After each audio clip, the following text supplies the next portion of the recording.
From the Marvin Gethers case to Burke High School to his own re-election bid, I speak exclusively one-on-one with Tony Lewis, the chairman of the District 20 Constituent School Board for Charleston County, for a special edition of Quintin's Close-Ups. And be sure to download the free Quintin's Close-Ups app in your Apple or Google Play stores. And listen to this interview later on iHeartRadio. Mr. Tony Lewis. Quintin Washington, how are you, sir? I'm doing great, actually. It's always a pleasure to grace your presence. Likewise, I appreciate it greatly. Mm-hmm. Well, I got to talk to you about some developing news. Yes, sir. As you know, the Charleston County School District has actually hired the Young Clemens law firm, I believe, to deal with really the outside investigation of the Marvin Gethers alleged child porn case. And I know that the Charleston County School Board, if I'm correct, wasn't allowed to vote on this particular issue. If you were on the board, how would you vote on this? Well, first of all, I would make sure that I heed to what the public wants, not what the district wants.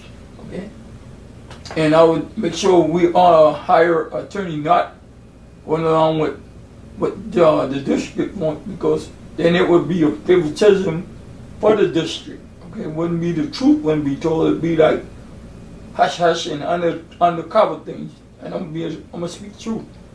You know? And I know a lot of people are really speaking the truth about what happened with this particular case. Obviously, people are mad about what the school district did and how they went about it, what they knew and when they knew. And I know that the current, there are maybe 2 or 3 Charleston County School Board members that are presently on the board that were on the board in 2014. Yes. When you look back to 2014 to now, what do you think the board members knew as far as this case is concerned in your mind?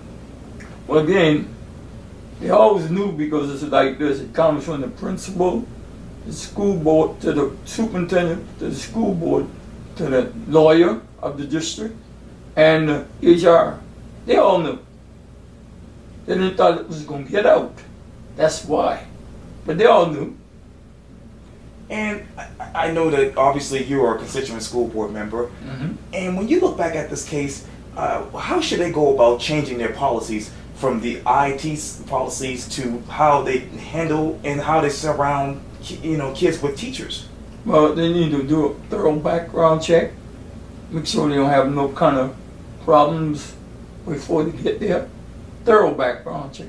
They have to go first. The FBI, SLED working together. That's what they need to do. And you talk about the FBI and SLED. I know a couple of people that I've interviewed for Quintin's Close-Ups want more involvement as far as the investigation. They want the legislative delegation involved. They want SLED and others. Who else should be brought to the table to discuss this information? I think the FBI, SLED, and the legislative delegation.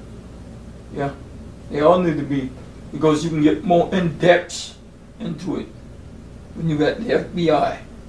Because it's going further now. It's digging deeper, and it's finding out who been on this in this situation when this occurred, who the superintendent was, who were the board members, who was the chair, who was the attorney, all these, who's the HR, human resource director. See, everybody a part of this. As I said again, you got the superintendent, she report to the school board members, and special chair. Then they brought in the attorney. See? So they all knew about it. They all knew. And just to be fair, Cindy Boncoats, Michael Miller, Chris Collins, Elizabeth Marfley, who I interviewed a week ago, basically said. And also, what's his name? The older guy in North Charleston. Ducker. Ducker was there too, I think. Oh, yeah. Yeah. And Tom Ducker was there too. And a lot of them that I've spoken to and heard from actually said they had no information about this whatsoever. Well, so it had been a hush-hush thing between must be the lawyer, the former district lawyer, the superintendent at the time, and the chairman. If the rest of the board members don't know, those 3 had to know. And the principal, they had to know about it. And the HR. And obviously at that time was Superintendent Nancy McGinley. Nancy McGinley. What information do you want to get from her right now? I want to find out what she knew and why she didn't, and who all she convulged this information to, and why it didn't get out to the public, and why it didn't been handled much more in depth and better than it did, because now you have two little boys and others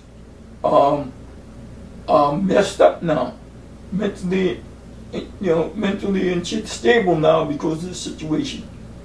And another situation that's going on, let me take you to this headline from the Pepper Law Firm. It reads this: lawsuit filed against Charleston County School District after Burke High School teacher coerces minor student to perform sex acts for better grades. Mm-hmm. And when we talked recently, you basically said, hey, they didn't want to listen to you when you told the truth in the beginning. Yep. So when you're hearing this now, what do you say? Well, I told you so, but you didn't want to listen. You throw me on put me up, talking about blackmail you, put me on the ban list and all this. But it all just come to pass. That's all. Now it's evident, what's going on in Charleston County School District. We have our teaching staff not looking at our scholars and students. They're looking at them in an intimate way, not want to educate them. Then you're going behind, and if they don't adhere to what you want, then you go and mess with their grades. That's not fair. And you talk about grades. In your mind, what is the grading policy for Charleston County School District when it comes to teachers? I don't know per se, but we need to have a grading because it tells you if they're making strides or they're increasing or decreasing. So, we do need to have a grading system, and not only that, we need to make sure they're included with the grading system from our scholars and the parents and the community. Everybody grade this individual, whoever, man or woman. And let me go back to it. It says the Pepper Law Firm, PA, filed a lawsuit today on behalf of a former Burke High School student alleging that the Charleston County School District failed to protect a minor from a teacher who coerced a student into performing repeated sex acts. The complaint further alleges the teacher lowered the grade of the student after resisting the teacher's continuous sexual advances. If this is true, Tony, how should the Charleston County School District change its grading policies for its teachers and them dealing with the grades? Well, it should have a watchdog. And when I say watchdog, to find out, it goes when I say watchdog, meaning the principal should be informed of these kids' grades. So now, if something goes wrong, then the principal knows it, then she can report it to the superintendent, to the district office. Now you don't have that problem now with the rise. See, we got to be proactive, not reactive.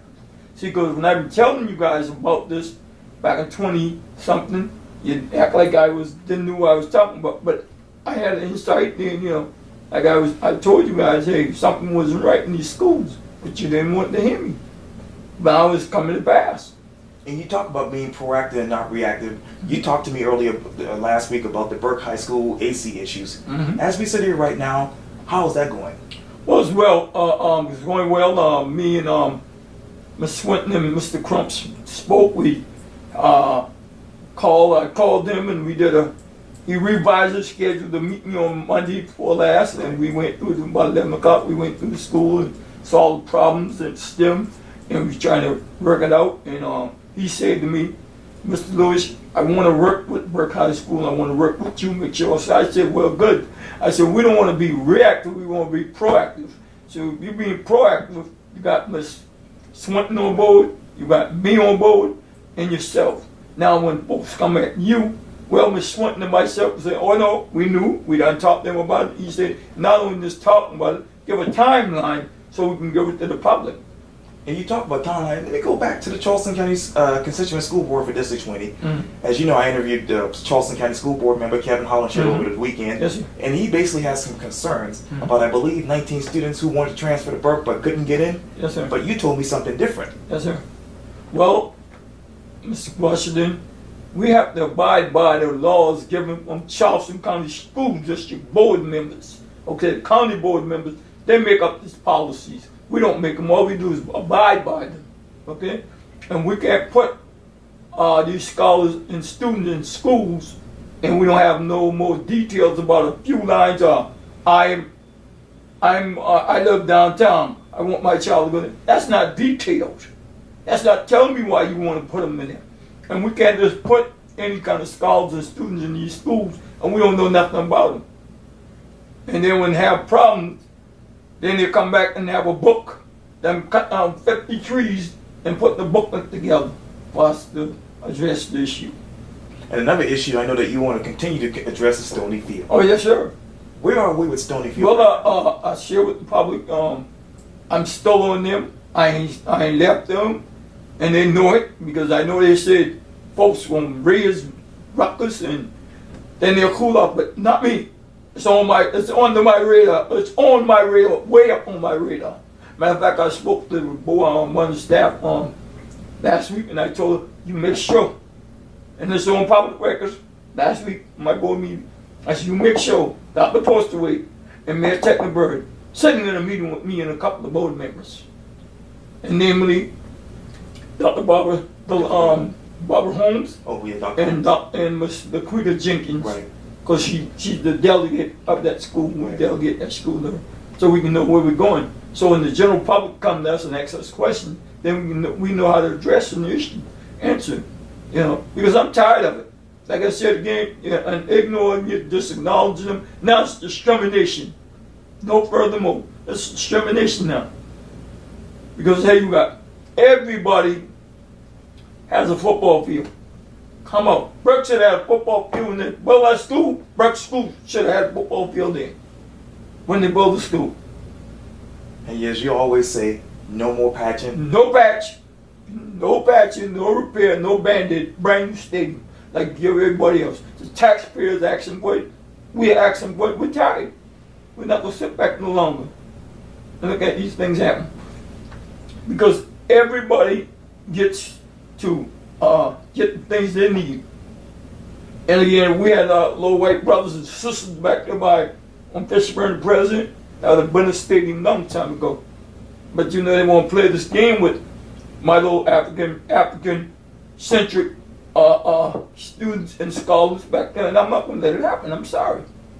And where are we with your trespass notice with the Charleston County School District? Well, they still got me on that. But again, when you put me on trespass notice and see you don't pay attention what you do, you put me on trespass notice. I was a parent. I was a grandparent addressing the issue, not a board member. Not a board member. I was a parent. I was a grandparent. Mr. Washington, it was brought to my attention. I didn't really start like, but when you put me on, I went in there talking to what was going on with my grandson. So you should have dealt with me as a grandparent, not a board member. See? And I have rights to go into school because I am a grandparent. And I have custody of this kid. So, and he's doing great. Okay. Man, he's doing awesome. He's making 98s now, bro. Wow. That's right. Wow. See? And all the lies were told about him, he this and that, bro, he's proving all of them wrong. Yeah. That's right. Well, the Honorable Tony Lewis, thank you so much for your time. I really, really, really appreciate this. Well, then, Quintin, Mr. Washington, I just want to add to the general public. My term is up in November. Right. And I'm going to be honest with the general public, I was not going to run again, but I enact with parents, community folks, I consult my family members, and I consult my Heavenly Father Yahweh. And he says in my spirit, do not give up. Because if you give up, then our scholars and students are lost. The voice is gone, because they don't have no voice. And the board member who sits, county board member who represent us, we don't hear nothing from him. We don't see him. He's not working with us. Because if he was working with us, he'd been delegating and working along to help get the Stony Field done. But see, that's what folks want. See, that's what folks want. And as we sit here right now, you're basically saying you are running for re-election. Oh yes, I'm running for re-election in District 20 school in November. Me and Dr. Barbara Holmes. Right. Yeah. Okay. Yeah, we're running for re-election because, again, I feel in my spirit if I don't, wow, I see it gone. I see Burke and Simmons Pinckney gone. Because 2 years ago, I fought to keep those schools open. Right down at 75 Calhoun Street. Right in 75, because it was a major plane was getting ready to go down the pipe. And I deployed the plane. Okay, I spoiled the plane. And when I spoiled the plane, I think I made a lot of enemies because the plan was put a principal out of North Charleston to destroy Burke, and then there's a major takeover. But I spoiled that plan. I spoiled him from coming. I spoiled Burke from getting cake. Yeah, truth be told. Tony, I really, really appreciate it as always. It's always a pleasure, man. Likewise. Pleasure. Yes, sir. Thank you. Thank you.